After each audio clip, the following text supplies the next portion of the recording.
Hello, hello, j'espère que vous allez bien. À mon niveau, ça va super bien. Je suis vraiment contente de vous retrouver encore pour cette nouvelle vidéo.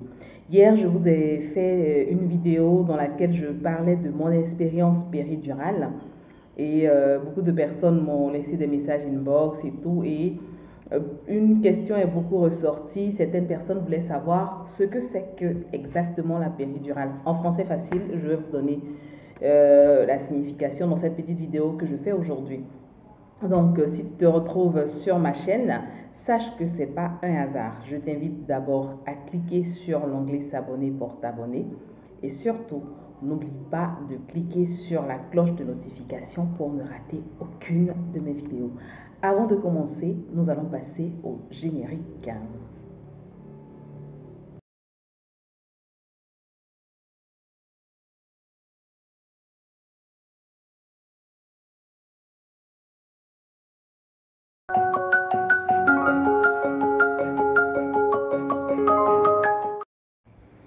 Alors, pour répondre à la question qu'est-ce que la péridurale, il est important de savoir que la péridurale est une anesthésie, je vais y arriver, est une technique d'anesthésie loco-régionale. Donc, cette technique-là a pour option de contrôler la douleur pendant l'accouchement. Donc, elle permet de limiter les douleurs liées aux contractions. Et le principe est de positionner un petit tuyau dans le bas du dos, dans l'espace péridural à proximité de la moelle épinière. Donc, c'est là que se passe l'injection et ça permet de réduire même carrément, voire faire disparaître les douleurs de l'accouchement. J'avoue que lorsque on pratique la péridurale, pardon, on n'a aucune douleur. L'accouchement se fait vraiment sans douleur. Voilà. Donc, quels sont les risques qui sont liés à cette pratique-là, les risques qui sont liés à la péridurale?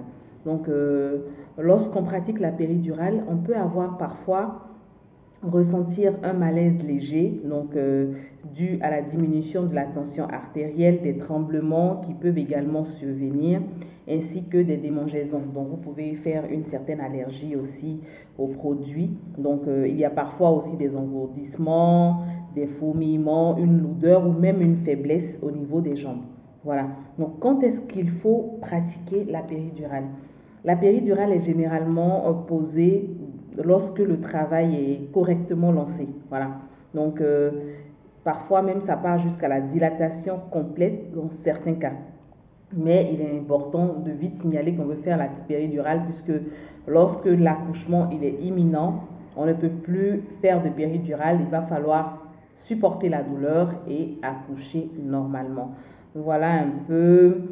Donc, comme je vous expliquais hier dans la vidéo, moi, c'est une pratique. C'est vrai, lorsque j'ai eu l'injection de la péridurale, je n'ai pas senti de douleur, mais c'est une pratique qui m'a laissé vraiment un mauvais goût et je ne conseille vraiment à personne de pratiquer cela puisque j'ai senti l'injection centimètre par centimètre et après, j'ai eu une crise postpartum, une sorte d'endormissement des membres. Donc, que ce soit les membres supérieurs et les membres inférieurs. Et ça a été vraiment un mauvais moment, un mauvais passage. C'est un mauvais moment que j'ai vécu. Donc, je me dis que c'est dû à la péridurale. Puisque lorsque j'ai eu l'accouchement sans péridurale, je n'ai pas eu ça. C'était un soir pour vous raconter un peu. Je me portais très bien avec ma petite famille, avec mes enfants et tout. Mon époux, on était en train d'échanger. Et tout à coup, membres endormis. Les bras, les pieds, tout est endormi. Et c'est uniquement ma tête qui répondait. C'est-à-dire, ma tête était là, je ne faisais que parler, mais je ne pouvais ni soulever les membres supérieurs, ni les membres inférieurs. Et on a beaucoup eu peur. On est parti aux urgences. Après maintes analyses, ils n'ont pas su ce qui a causé cela. On a vu le gynécologue, il n'y a pas eu d'explication vraiment qui nous disait que c'était dû à la péridurale. Mais moi, personnellement, je me dis que si je n'avais pas fait de péridurale pour cet accouchement-là, je n'allais pas avoir ce souci. Et ça a duré pratiquement un mois, ou même quand j'étais là comme ça, j'avais comme l'impression comme si je délirais. Voilà, c'était comme si je délirais. C'est vrai, ça peut être une crise postpartum, mais moi je me dis que c'est lié à la péridurale. Voilà, donc j'avais du mal lorsque j'étais là et que je tendais la main, j'avais l'impression que ma main s'allongeait, j'avais l'impression que mes membres devenaient de plus en plus longs, comme si ma main pouvait atteindre même mon pied, et, en tout cas jusqu'au bas, jusqu'au talon en fait. Donc une sorte de petite folie, voilà, si on peut dire ça comme ça, une sorte de petite folie. Et j'étais vraiment, vraiment, vraiment à fleur de peau. C'était un passage difficile puisque je ne voulais pas la péridurale. J'ai pratiqué la péridurale parce que j'avais vraiment mal et c'était la seule option pour moi. Mais avec du recul, je me dis que j'aurais pas dû faire cet examen puisque même jusqu'à 1 an de mon bébé, lorsque je mettais le doigt donc derrière, j'avais l'endroit où ils ont piqué, je sentais toujours cet endroit-là, je sentais le trou, je voyais le trou, je pouvais pratiquement détecter facilement là où ils ont piqué. Vous voyez, c'est pas du tout évident et je suis sortie de là avec des douleurs de dos. Jusqu'à présent, j'ai toujours des douleurs de dos. Depuis que j'ai fait bébé 2, j'ai toujours mal au dos. C'est-à-dire, là, ça va, mais lorsque la crise commence, j'ai hyper mal jusqu'à avoir même les membres qui sont difficiles à rendre mobiles et tout. Donc, perso, je ne conseille pas la péridurale. Si vous pouvez tenir pour accoucher normalement, tenez bon, supportez la douleur et accouchez normalement.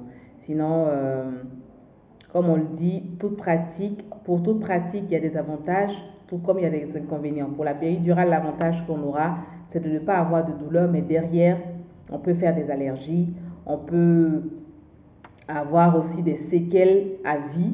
Donc, il est important de se poser là-dessus, se poser les questions nécessaires, poser toutes les questions qu'il faut au médecin traitant ou au gynécologue avant de se lancer dans cette aventure avec la péridurale. C'est ce que je peux vous dire.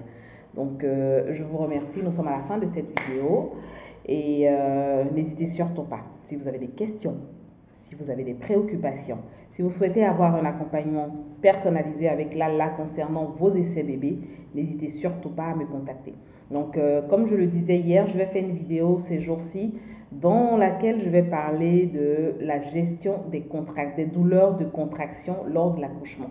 Puisque c'est la peur, la crainte, lorsqu'on a beaucoup mal, qu'on se laisse aller et on décide de faire la péridurale. Mais je pense que si on arrive à gérer les douleurs de contraction, si on arrive à les gérer, si on arrive à tenir bon, on ne fera pas la péridurale. Puisque moi, pour bébé 3, je n'ai pas fait de péridurale, donc accouchement normal, sans péridurale, sans déchirure. Voilà.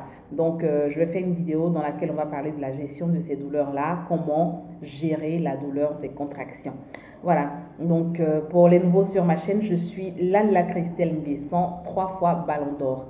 Si vous n'êtes pas encore abonné, cliquez sur l'onglet s'abonner pour vous abonner et surtout, n'oubliez pas de cliquer sur la cloche pour ne rater aucune de mes vidéos. Pour les astuces, on les fera très bientôt. Pour le moment, j'explique un peu comment j'ai vécu mes différents accouchements pour aider aussi certaines personnes qui sont actuellement en phase enceintes et ont besoin aussi de certains conseils avant d'aller à l'accouchement. Voilà, je vous remercie et bonsoir ou bonjour chez vous au moment où vous prenez la vidéo en cours. Kikis!